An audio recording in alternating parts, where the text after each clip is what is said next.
Motorsport show with AReeve. Hello, Aaron. Hello. Aaron runs in the, races in the open class, runs a team in the open class, in the Cooper class, and the JCW class. How do you do it all?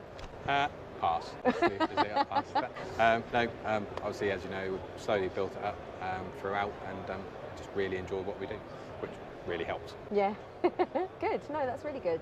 How do you find, I think we've probably asked this question before, but how do you find it in terms of racing and running the team? Is it stressful? It is hard work. It is stressful. The team's grown this year again, and I know I won't be able to manage it all, so I've actually taken on provisionally a team manager, and also some more mechanics to really help with it, so I can concentrate on driving as opposed to running the team on the Cooper and Open weekends. Yeah, hopefully that works for you then. Yeah. So how many drivers have you got so far? Provisionally, based on a couple of verbal yeses, that will be 11 cars for this year. Oh, that's brilliant. That's well done. No, it's really good. I mean, going from when you first started taking part in the mini challenge, I mean, we'll go into more detail about everything in a bit, but I just want to know, did you think that you would be where you are now? Bear in mind that you've no. Bear in mind, before this, you've never done racing before, have you? I've done one season of racing in minis just on my own, just as club racing, but would never have anticipated in a million years to be at this level now. Yeah. No, not ever. How have you done it? Tell us your secret. Just through really enjoying what I do, the obviously dedication through it, and also just kind of brand awareness more than anything. And I think using the same colours on all our cars works because people know who it is, and yeah, it's just really just grown, and it's quite good. No, it's brilliant. Well, we'll talk a little bit about last year. Yeah. So I can think of a few things, highs and lows. I mean, the biggest low probably. My big crash at Alton wasn't ideal. No. It was something that obviously no one wants, a big crash, and yeah, I don't want it to repeat in the future. No, I mean, I'll laugh about this now because we're not in this serious situation anymore, but I think you just put it on to have a free helicopter ride, didn't you? Well, I had always wanted to go on a helicopter, not in that such way, but no, it was the whole weekend really, just across the whole championship was just, I think the weather just didn't help, and there was so many red flag incidents that was not really many people's fault, and it was just wrong place, wrong time. You could do that, you could replay that race 100 times and that would never happen. It was just unfortunate.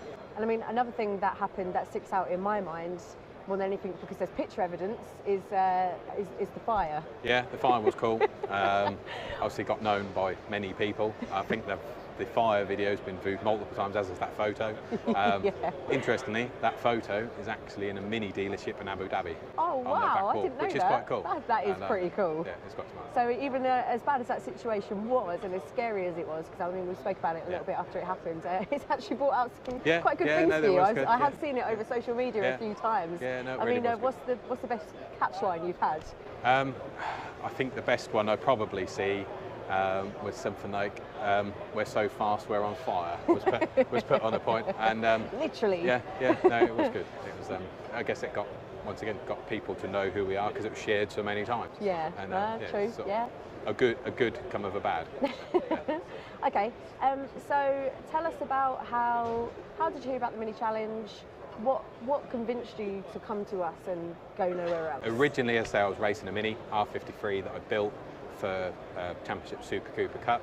I was helping promote it because it was a new championship, and actually I think that was a right place, right time. Anthony was at Rockingham at a mini show with JCW and approached me, said he'd seen me helping promote this championship, wanted to start open class, and was he interested in helping out. At the time I knew of Mini Challenge.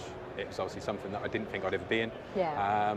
And I always believe in things happen for a reason, so decided to go with it, and here I am now, 3 years later, and I think now the second biggest team in the championship. So it's quite cool. Oh no, brilliant. I think I probably see you more as a team runner than a driver at the minute, just because it seems like that's more what you've been focused on. But for this season, obviously, like you said, you want to concentrate a bit more on the racing side, so you've got some more staff coming in. What do you want to have out of this season in 2018? Ideally, I want to win the Open Class Championship this year. It's been close. If I can start this season how I finished last season, I was just the car with me were untouchable. Yeah. Had some real great races between Ben and Rob last year. I'd just really like to simulate that again and hopefully take the championship. Yeah, so funny that you mentioned Ben and Rob. I mean, I know that you've become quite good friends after. It was so close between you guys racing. It was good racing to watch, and I mean, you were quite friendly off the track, which is good. And I mean, I've heard that Rob Austin has actually moved up to the JCW class and is now moved to AReeve Motorsport. Yeah, it was really good racing between all three of us, but real gentlemanly racing as well. It was close, but you got the odd little bit of collision, which inevitably can't be helped in one make race championships. They're so close, and it was just good. We have a really good battle of each other, but still get out and laugh about it at the end. There was never any bitterness about it, and in fairness, it got so that the races could have been, the winner could have been any three of us, and it was just really, really good. You know, I know we pulled massive leads on the rest of the class. There was talk of obviously our three cars being faster than them, but it just, you know, it's all down to driver. If you look at the experience level, us three have got a lot of race experience, and obviously that helps. It's really good. Rob's joined obviously for this year to move up to JCW class, and yeah, I'm really looking forward to working with Rob as a driver rather than being in opposition. So yeah. No, good. So my question for you is, why are you not racing a JCW? What is making you stay in the open class? I'd like to, but from a sensible point of view, rather than a side I'd like to do, I have to think of it more as a business, which obviously is what I'm doing, that the JCW to me is more valuable to have drivers out than to me using it myself. Yeah.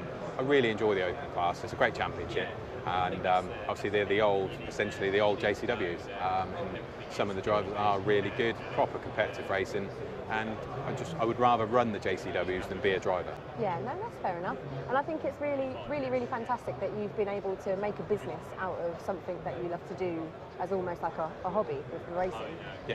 But so moving forwards then, after 2018, what do you see the future? What does the future hold for AReeve Motorsport? I'd like to keep building the team as we are, not drastically, but just slowly. Obviously, hopefully retain our current drivers that we have, provide a good service for them, and just build more and more, which obviously in return of us growing our drivers grows the championship more. No, so it's, you know, everybody wins. No, brilliant. Well, thank you very much, Aaron. I very much look forward to seeing you in like 2 months. Yeah, no, cool. And I'm really looking forward to beginning the season. Brilliant. Thank you very much, No Aaron. worries. Thank you.